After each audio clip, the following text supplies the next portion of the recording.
Kitoblar tugaganidan so'ng jahannam ustida bir ko'prik quriladi. Bu ko'prikka Sirot ko'prigi deyiladi. Alloh o'sha kunda ba'zi bandalariga shafaat qilishga izn beradi. Bu ko'prikdan barcha insonlar o'tishga majbur bo'ladilar.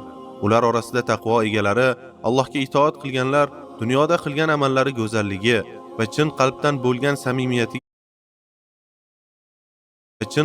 bo'lgan samimiyatiga qarab yengil va tez o'tib jannatga yetadilar. Ammo isyonkor va gunohkorlar tez cho'ktirilib do'zaxga tashlanadilar. Ular orasida kofirlar doimiy ravishda jahannamda qoladilar. Lekin qalbida zarracha iymoni bo'lgan gunohkorlar jazolarini olganlaridan so'ng yoki Allohning cheksiz rahmati bilan bir kun jannatga kiradilar. Jannatga yo'l olgan bandalarni farishtalar kutib oladilar. Taqvodorlar jannat sari to'dalab yetaklanadilar. Nihoyat unga yetganlarida eshiklari ochiladi. Ularning oldidan jannat qo'riqchilari sizlarga salom bo'lsin.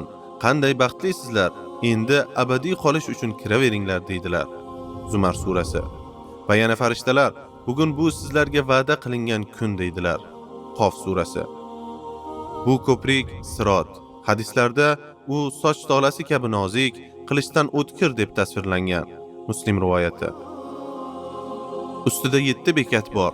Har birida farishtalar turib, insondan ma'lum savollarni so'raydi. Iymoning bormi? 5 vaqt namozni ado qildingmi? Zakot berdingmi? Ramazon ro'zasini tutdingmi? Haj amalini bajardingmi? Ota-ona, qarindosh, qo'shni va insonlarning haqlariga rioya qildingmi? Junublikdan tozalandingmi? Ya'ni g'usl va tahorat qildingmi? 6-bekatda insonlar orasidagi haq so'raladi. Bu masala shu qadar muhimki, odamlar jannat eshigiga yetgan paytda ham to'xtatiladi. Kimda kimning birovdan tuksiz ipchalik haqqi qolgan bo'lsa, bu eshik ochilmaydi deya nido qilinadi. Rasululloh sallallohu alayhi vasallam dedilar: Sirotdan birinchi o'tuvchilar chaqmoqdek o'tadi.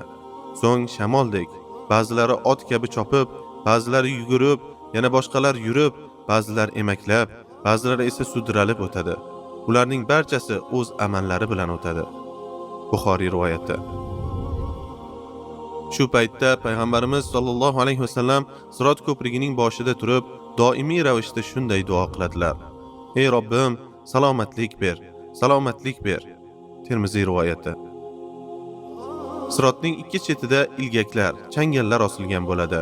Ular Allohning buyrug'ini kutib turadi. Kimga buyurilsa, o'shani tortib oladi. Ba'zilar tirnalib, jarohatlanib qutuladi.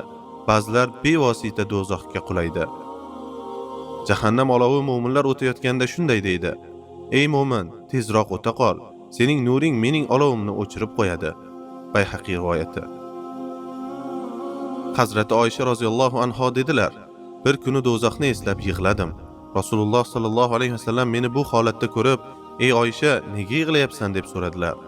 Do'zaxni esladim. Qiyomat kuni siz payg'ambarlar oila a'zolaringizni eslaysizmi dedim.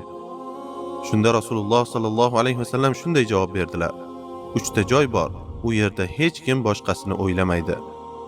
Mezonda amallar tortilayotganda tarozi og'irmi, yengilmi bilmaguncha, amal daftarini qayerdan olishini bilmaguncha, o'ngdanmi, chapdanmi, orqadanmi, Sirot ustiga kelganda ilgaklardan qutula olishini bilmaguncha.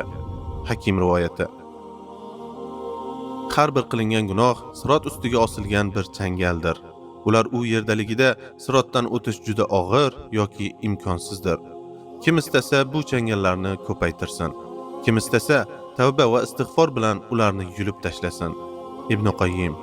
إلا من تاب وآمن وعمل عملا صالحا فأولئك يبدل الله سيئاتهم حسنات وكان الله غفورا رحيما. Magar kim tavba qilsa, iymon keltirib yaxshi amallar qilsa, bas, Alloh ana o'shalarning yomonliklarini ezgu amallarga aylantiradi.